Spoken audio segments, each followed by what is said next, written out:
It's Divas That Care Radio. Stories, strategies, and ideas to inspire positive change. Welcome to Divas That Care, a network of women committed to making our world a better place for everyone. This is a global movement for women, by women, engaged in a collaborative effort to create a better world for future generations. To find out more about the movement, visit divasthatcare.com after the show. Right now, though, stay tuned for another jolt of inspiration. One just has to pick up a magazine or turn on a television to see that as women, we are bombarded daily with media images of female physical perfection, setting up the most unrealistic of expectations as to how we should look. No wonder female body confidence is falling while incidents of eating disorders are on the rise. What's most alarming is the way this affects young girls. A reduced sense of self-worth can create anxiety, stress, even depression, causing relationship issues while potentially impairing academic and job performance. In direct contrast, my podcast, Confidence in Bloom, is designed to reinforce the truth and reassure every woman who has ever felt inadequate, unworthy, or tossed aside because of how she looks, that no matter her age, shape, or background, you matter, you are enough now. I, Tina Spolatini, a woman of substance, insist women deserve to be happy, confident, successful, and totally in love with themselves in their own bodies just the way they are. Through an ongoing series of intriguing conversations with women from all walks of life who are all extraordinary in their own right, we will embark upon a journey of ultimate self-acceptance and empowerment. Together we'll share the stories, laugh, learn, maybe even shed a few tears when it becomes clear just how far many women have come to realize how wonderful life is when you stand in your own power, feeling fantastic in your own skin. Tricia Nicholas is my guest today. A few years ago, Tricia started homeschooling her kids, and it has been the most amazing, heart-opening journey. She wants to empower moms by sharing her truth, the good and the bad, the nitty-gritty and the lovey-dovey. She wants moms to know that they are not alone and that they deserve support. She lives in Pittsburgh, Pennsylvania, wife to Frank and mom to Izzy, Ava, and Zach. Welcome, Tricia. Hi, thank you. I'm so happy to be here. Yes, I am so excited to hear more about your story. Now, homeschooling is a story on its own. I did toss the idea around with my own kids, but the reality was I knew I didn't have the strength. Let's start there. How does homeschooling affect you and your life? That's a great question, and I loved your intro talking about how kind of like society portrays how women are supposed to be versus how we actually are, right? And that's my whole purpose, is to empower women to know that if they want to, they can homeschool. You know, obviously it's not something that is right for every family or every kid. But through my journey, I've met so many moms. One of the first things they say is, oh, I could never do that, you know.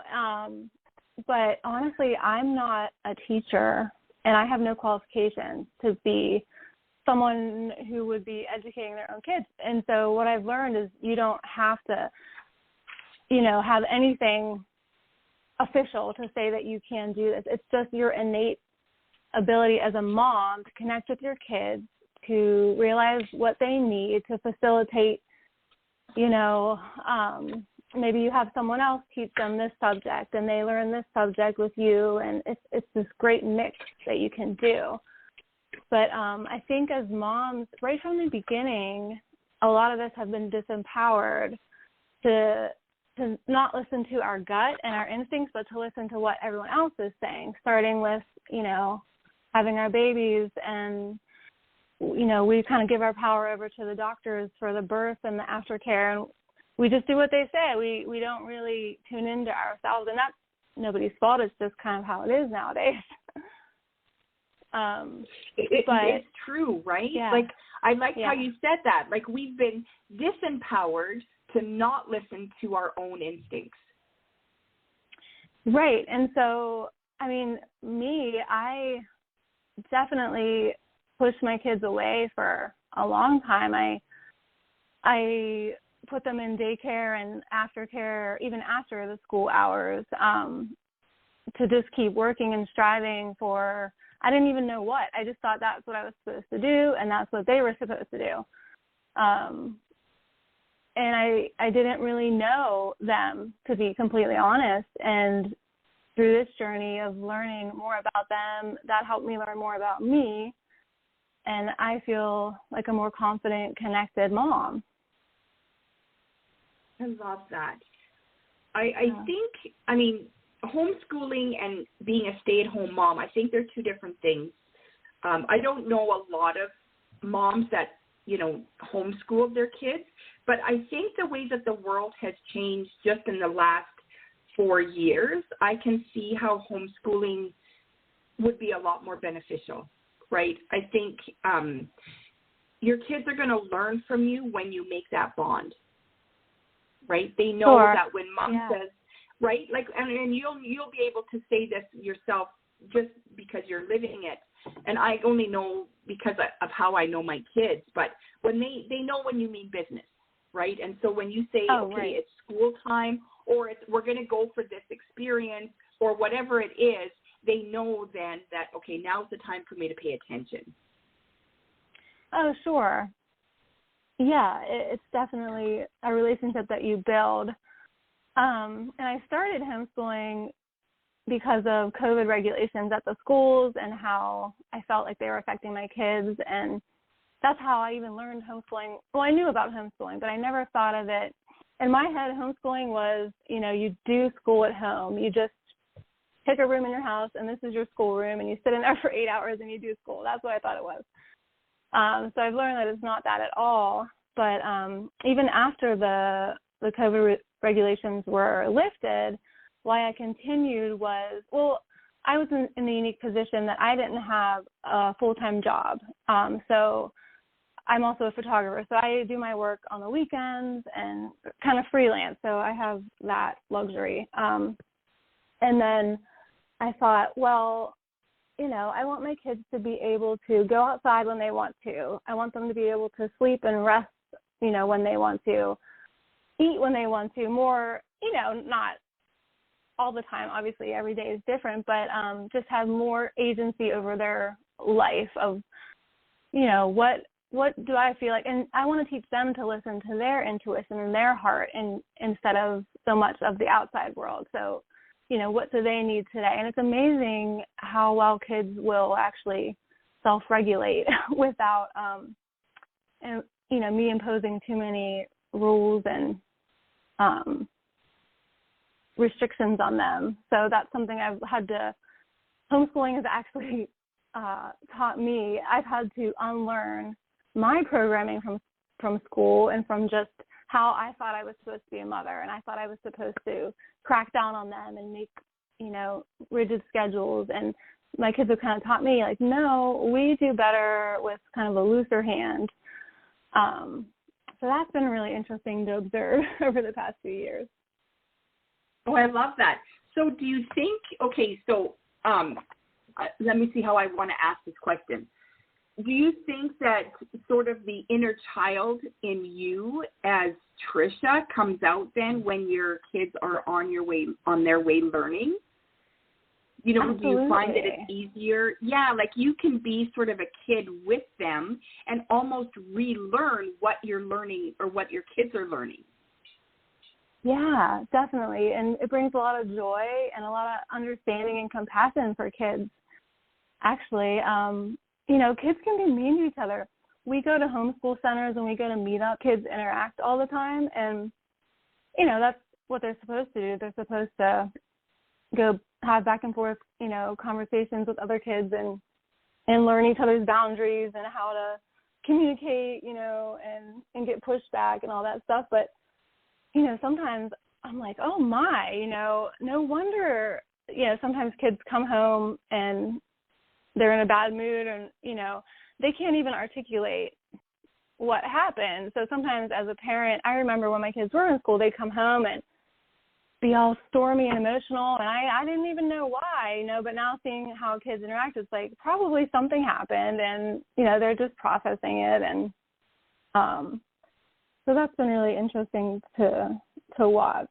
And also some of my inner child wounding comes up, and it's like, oh, wow, you know, just having these realizations of like, oh, that's why I have this behavior, you know, because, you know, I had this happen to me as a child too, and now I'm remembering that because I see it happen to my own child.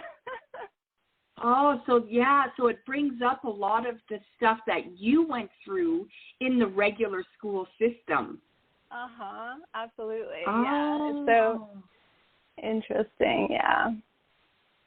So how old, okay, so you've got 3 kids. Izzy is the oldest, am I right?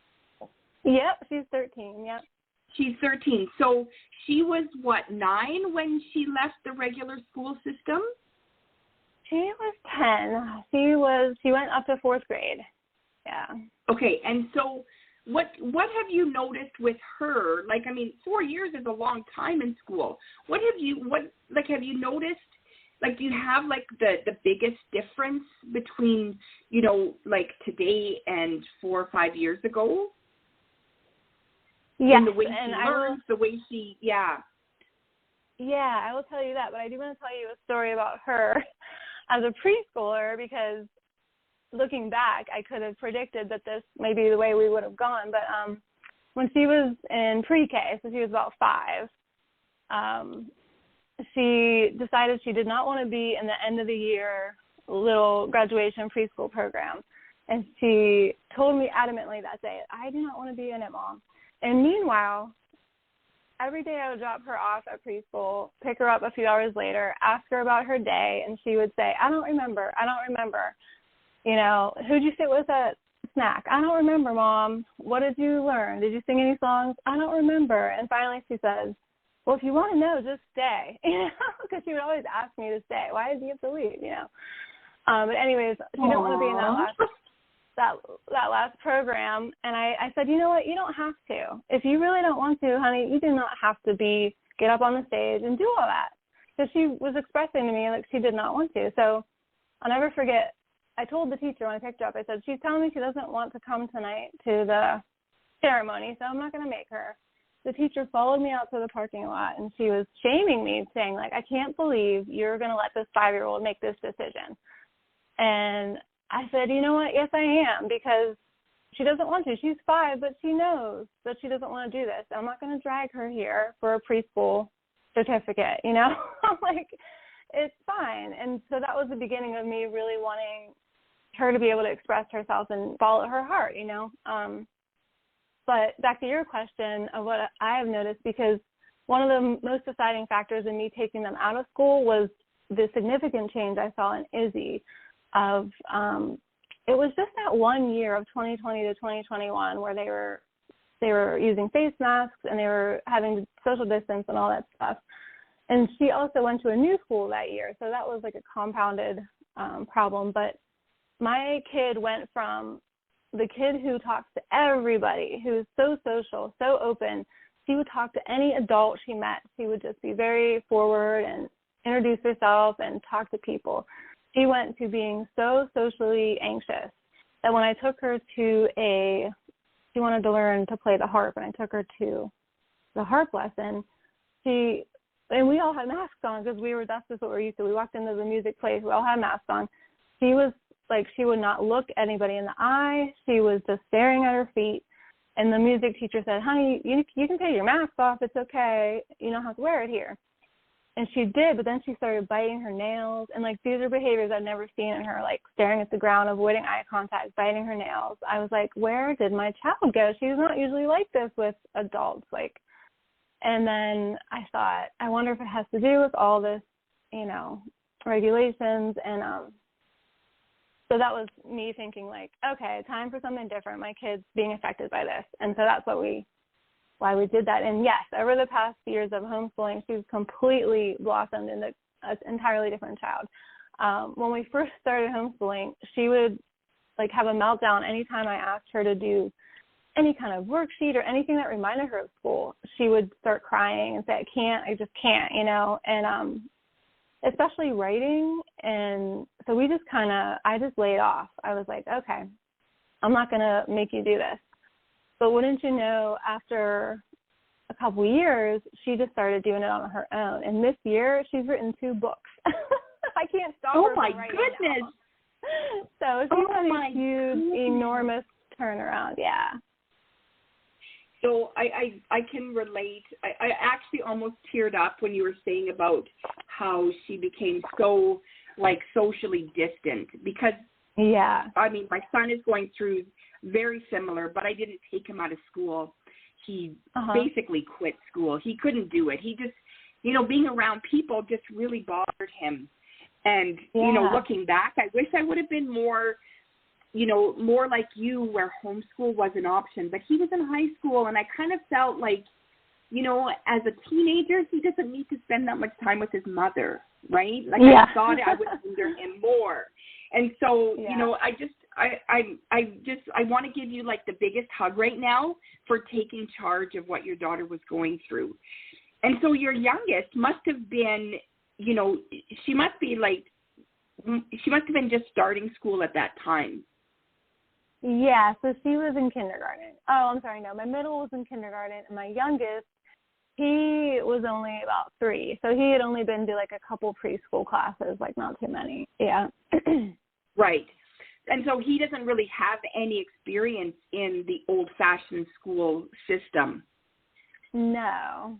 And so now you really have nothing to compare to, but do you notice like the difference between your older 2 starting like kindergarten and up in the regular school system and how he is reacting? Boys are totally different, so it's a really hard comparison, but I'm just curious to know if he's more open to, because it sounds like you do a lot of play in order to teach them. Yeah, we do a lot of play and it's basically, what we do is called unschooling. We mostly do unschooling, which is learning through experiences. So we're doing a lot of field trips and, but it's funny because even my middle child who did go to kindergarten, she still has a completely different attitude towards learning than my oldest. And my youngest, just totally different. But the biggest thing I've noticed is, my oldest, she still has that like program of she needs someone's approval and she needs permission, and that I believe comes from school. She needs somebody to tell her, she needs that validation, like, am I doing this right? She wants to almost like turn something in to like get approved, like, okay, I've turned this in and somebody said I did a good job. Like she still has that in her. Now the other 2 do not at all. And sometimes it really bothers me and my oldest because we don't understand like how they do not care what other people think. And I'm sure some of it has to do with personality. And I'm a firstborn, and then I know that's part of that too. And, obviously my firstborn, but sometimes we're just like, oh my gosh, they just do not care. And it's good. And then I say, I tell my oldest, like, that's where we're headed to, but we're just taking longer to deprogram ourselves. So. Well, and the thing is, I mean, you have to, like, it's going to be more difficult for you because now you have to, like, unlearn what you've lived all your life, right? And she's only got a partial training in that, right? And so I could see that. So, I mean, obviously, the way I'm looking at this is if we could train all the kids today to be like your 2 younger kids where they're, not that they don't care, but where it is what it is, right? I mean, I learned this, this is what I got from it, and this is what I'm going to do with it, right? That's what we need to all be like, right? I mean, there's still always going to be rules to follow. It's not like we're saying, like you don't have to care about that person or those rules or anything like that. It's just a matter of, I'm learning this way, and this is what I'm going to do with what I've learned. Whereas, like you and your daughter and myself, because I went to, regular style school, we're always wanting, like you said, validation and approval of what we want to do, right? And so how do you handle that with your daughter? I would love to know that. I want to, maybe learn some of that for myself. How do we, accept that we can just do it the way it is and it's okay? Yeah, that's a practice. It really is. It's something we're practicing all the time. Just, we found a lot of comfort in our community. We found a homeschool center, and I think that helps us a lot because when we talk about what we're doing with others and we see, oh, wow, everyone's doing something so different and unique, we don't have to really compare ourselves, but we can know if it feels good for us. And so we're kind of learning to build that muscle of, does this feel good for us? Do we feel satisfied in what we're doing? But, yeah, we're definitely still practicing that. Well, and the thing is, you went through regular school just like I did, and we know one year from the other are different, right? It depends on your teacher, who's in your classroom with you, and, their reactions to what you're doing. And so, it's going to be different all the time. And then, of course, now your daughter's heading into her teenage years. And, we know what that's like for us girls. It's not easy, right? Boys suffer with, similar, hormone changes, of course, as well. But I think girls seem to take it on a lot more personal, and it affects them a little bit differently, right? So, that all comes into effect. But the fact that they have you, their mom, there, right?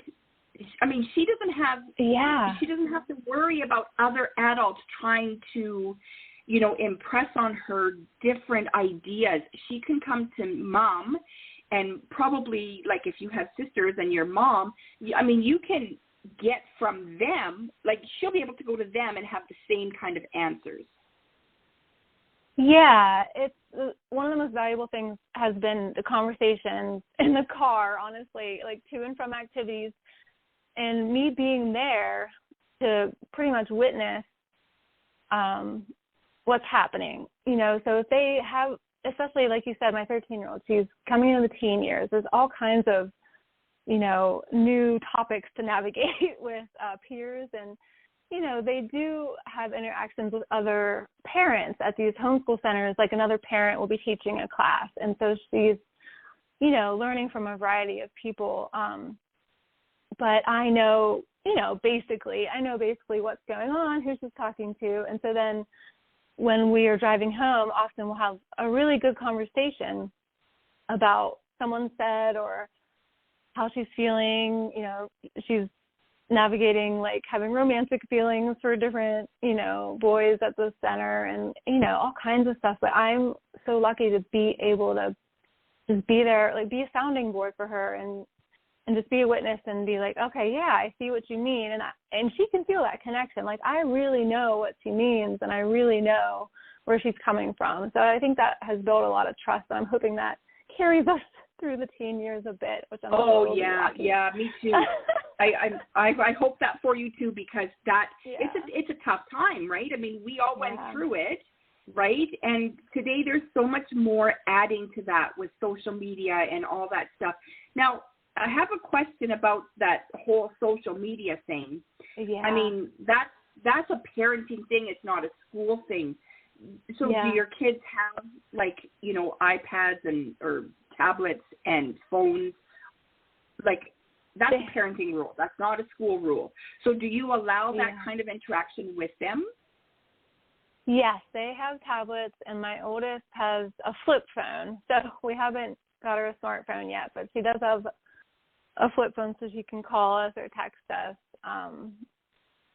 if she needs to, because she's at the age also where sometimes she'll choose to stay home when we go do something, and so I want to be able to communicate with her. But yeah, they do go on their tablets. It's so interesting because a lot of these things like Minecraft, Roblox, I don't know if you're familiar with those, but you can weave so much learning into those.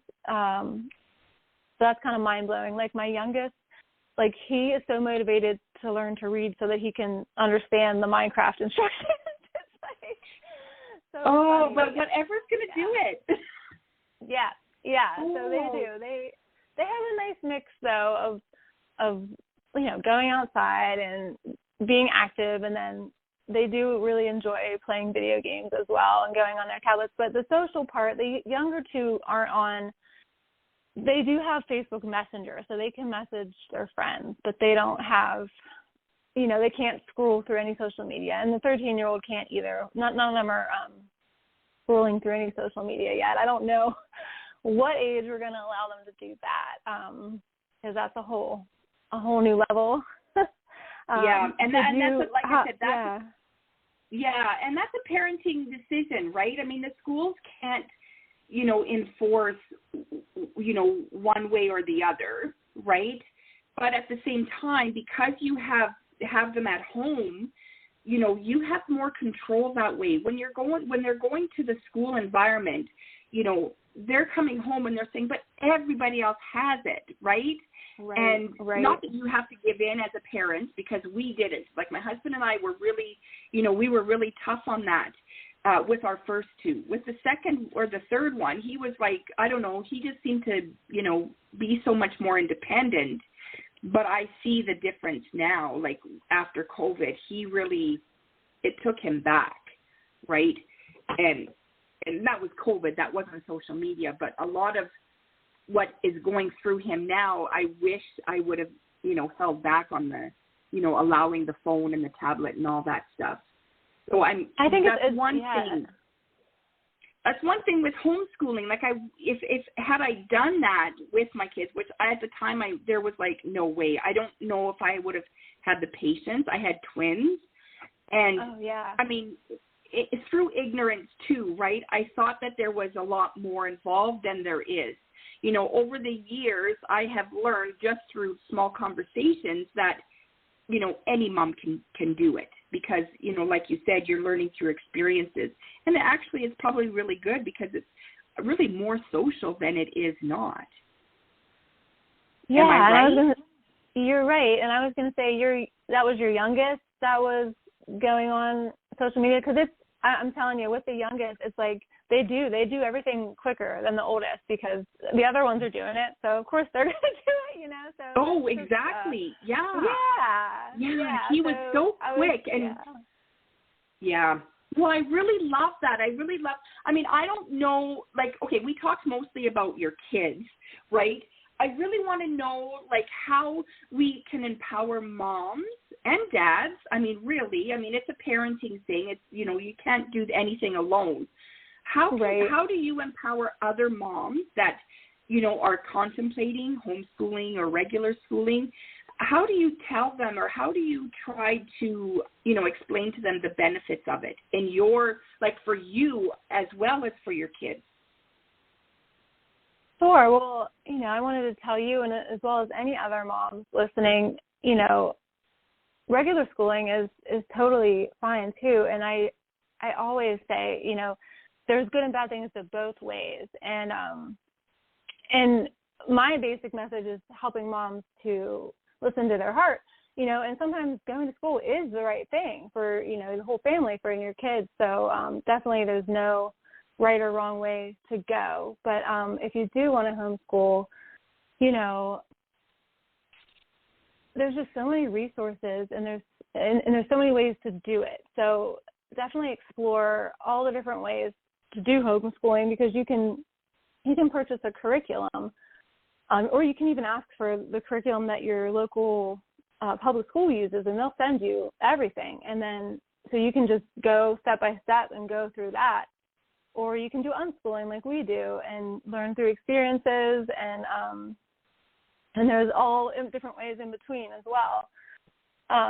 There's online classes they could take. So if you feel like math is, like me personally, I could never teach math, so I'm definitely outsourcing that, so there's online, they can just take a math class, they can, so there's so many different ways to do it. But I think the most helpful thing for us has been the community center that we found. So my goal is to one day open a community resource center for homeschooling, because you need other moms to talk to. You need to ask for help. You need to see how they solve this problem, because chances are, if you're going through a challenge with your kids with homeschooling, there's definitely another mom who has done that already. So That's why they say it takes a village, right? It does. It really takes a village. And I have really enjoyed, meeting so many other moms and just feeling that sense of community. Like, I'm not in this alone. There's Facebook groups you can join, but I definitely encourage anyone to find an in-person group that you can meet up with. There's co-ops, there's, Facebook meetups. You can definitely find something in your area. And every state has different homeschool laws. So, like our homeschool center has, pamphlets there about the PA homeschool law, and you can make sure you're doing everything you're supposed to be doing, and every state's different. So. Right, and I'm sure, like I'm here in Canada, so I'm sure it's the same here because our schooling is different, right? Like we all have there's different schooling districts in Canada. Oh, that's awesome. And so if a mom came to you and had kids, say your age right now, and they're in the regular school system and was just asking you questions, what would be the first thing you say to her? If they were just asking about homeschool? Yeah, like if they're sort of contemplating, taking them out of regular school and starting to homeschool, what would be the first thing you say? Well, I would say do it. There's no reason not to just even take a break. You can take your kids out of school for 3 months, or a whole year. And I would say you don't even have to do very much the first year. Kids are amazing. Like they can take a break and pretty much get right back on track. I've learned that too. So that's the first thing I would do is comfort them to know that they don't have to know anything. They can dive in without knowing anything and just learn as you go. I have friends who they'll put their kids back into school for a few months and then they'll take them out. And then they'll put them into cyber school the next year for a few months and then they'll take them out. So for me anyways, there was this program of like, I have to, once I put them in, I have to keep them in for a year, but you don't really have to. And you can put your kids back into school. If you homeschool and you're like, oh, wow, this is not working at all, you can put your kids back into school at any time. And there's no one's going to say, oh, you have to wait until next year. So I didn't know any of that. I thought it was very, I thought if I homeschool, I have to homeschool all year. Or if I do this, I have to do it all year. But you don't. You can jump around. It's really fine to find what fits for your family. Oh, well, okay. So that's awesome, actually. That's really good. Mm-hmm. Now, I'm not sure if this is a silly question or not. Can a mom who's homeschooling also work full time? No, that's not a silly question. They can. They can definitely do that. If they work outside of the home, if they have family that could help support them, or one of my friends homeschools, she works outside of the home like 3 days a week, and she has partnered up with her neighbors who homeschool, and her neighbors also work out of the home part of the week as well. And so all the kids will go to one house, while the one mom is home, and they'll go back to the other house while the other mom is home, and they share curriculum. They just kind of do it together. So you can do it that way, but there's hybrid schools that exist that they'll follow like a homeschool curriculum. And they'll take your kids, for example, the one I'm thinking of takes your kids Tuesday, Wednesday, Thursday, and they have them from 9 a.m. to 4 if you want. You can pick them up at any time, but if you're working full-time, you can leave them there. And then they'll teach them those days, and then they kind of pass off their work to you, and you teach them the other days. There's like a million ways to do it. But if you work from home, you could also homeschool as well, because to be honest, and a lot of people don't know this, let's say you have like preschool to third grade. You only need about an hour a day to teach them what they would be learning in school for all those hours, because you only have a couple kids. Like at school, they're trying to teach 30 at once, so they need more time. If you have a middle school, you only need like 2 hours a day. High school, you need 3 hours a day. So you can definitely work that into like a work at home schedule and say, okay, we're doing our school this time of the day, and then I'm going to work, this time of the day, and just just reach out for, if you have family or if you have neighbors, you can definitely make it work. Yeah, it sounds like it. And then in high school, you don't have to worry about, like, you know, babysitting necessarily, right? And so that makes it a little bit easier. Yeah. Oh, I love that. That's great. I didn't know. Like I said, I don't know a whole lot about homeschooling, and this is great. I mean, we're not supposed to be talking about, you know, the logistics of homeschooling. I wanted to know more about how you empower moms through your homeschooling. So I mean, we're learning lots here. Now, I just had a question that okay, I know what it was. It was about, like, the routine. Now, you're unschooling, so you're doing a lot of, you know, experiences. And so do you follow, like a schedule at home so that you have time for yourself, time for you and your husband, and then time with each child separately? Or do you just sort of wing it and sort of see how the days go? We just wing it. I have experimented with both ways, and for us, what works better is just kind of letting it go. And honestly, I found that when I let it go, all those things actually happen. And when I'm trying to block out my time, it just creates more chaos for me. But that's just us. So everybody's different, but it does end up that I do spend time with each kid, and everyone's needs get met when I'm not really trying to control it. Well, and it makes sense, right? I mean, because when you try to control it, then everything becomes tense, right? But then every family dynamic is different, right? Some people work better on a schedule than not. And so really, the number one thing is that all the needs are being met. Do you take time out for yourself to sort of, you know, this is Trisha time and I don't want any interruptions? I do. I actually booked myself into a hotel a few weeks ago. I was like, I'm just taking a weekend. Oh, good for you. Like, I'm just, you know, you as a mom, you could tell you're maxed out. You're like, okay, I'm taking a full weekend. But even during the week, you know, I do get breaks. I'll get long stretches of breaks. And I'll have weeks where I'm like, oh, I feel like I haven't got a break, you know. But then I do. And then, you know, it just kind of all works out as sometimes I'll start feeling guilty that I'm not taking breaks, and then it's even worse. So I'm kind of like, I've noticed that I do get breaks, and I don't have to be, you know, too worried about it. Right. And so, like, I mean, obviously my question was going towards your own self-care. Because you know that you have to look after you, Trisha, fill your cup so that you can help fill their cup. As a homeschooling mom, I would think that would be an opportunity for you to also teach your kids, right, to say, you know what, you need to take time out for yourself, right? Now is a good time for you to go, you know, read a book that you just want to read because you want to read it. Or it's, you know, you want to go for a walk, go play in the backyard. I mean, as kids, they do that anyway. But, you know, like we need to teach our kids that, you know, we need to take self-care time out of our days, right? I'm sure, absolutely.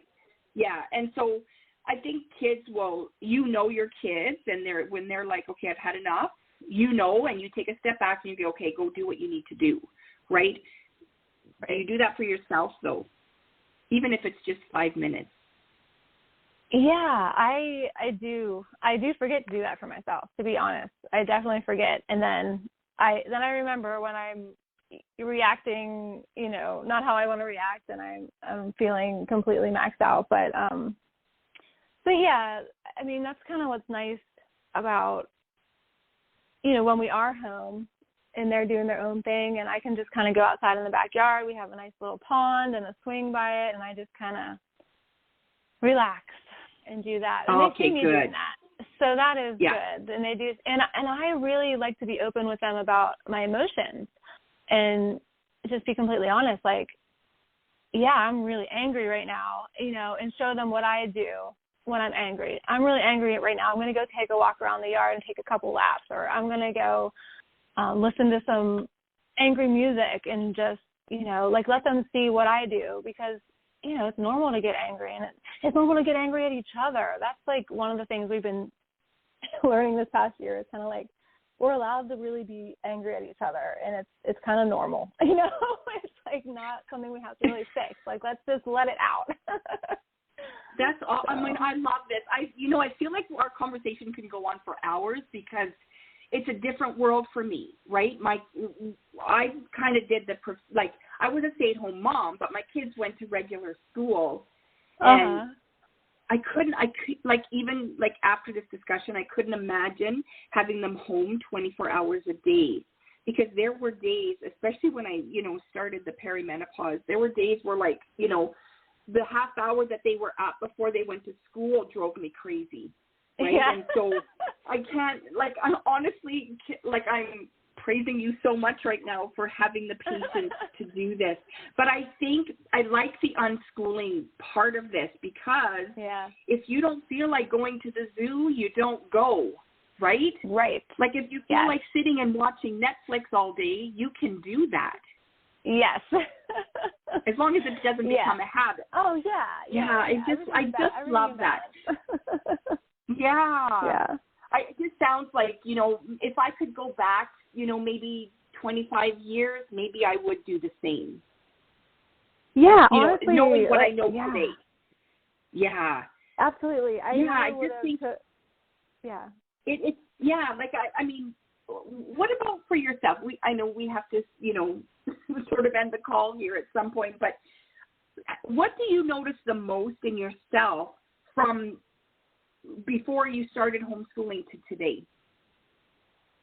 I just feel more grounded. I feel more grounded in my life, if that makes any more sense. I feel,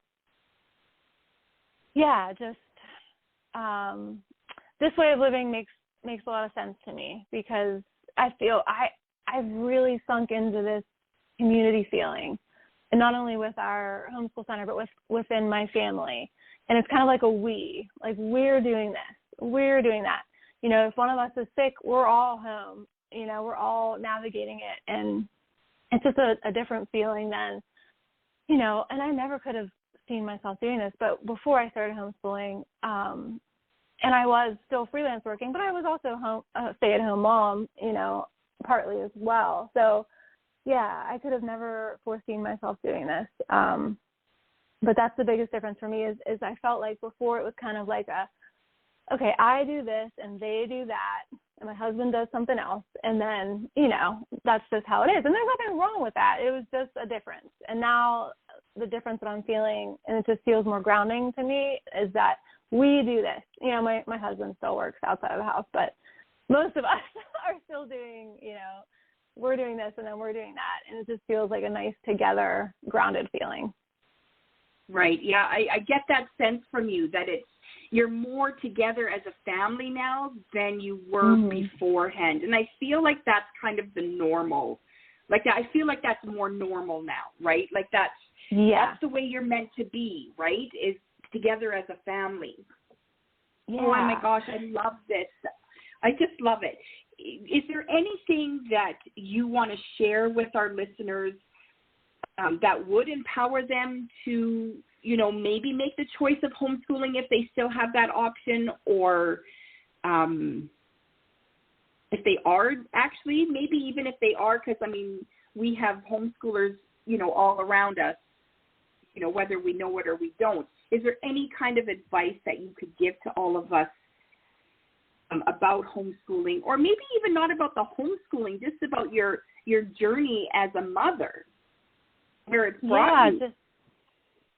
Absolutely. Just let yourself do it. That's what came to mind right away. Just let yourself do it, whatever it is. Whatever you're feeling bubbling up inside of you as a mom, it's kind of like, So just let yourself know. Let yourself be wrong. Let yourself say, oh, yeah, we're going to try homeschooling. And let yourself say, okay, this is not for us.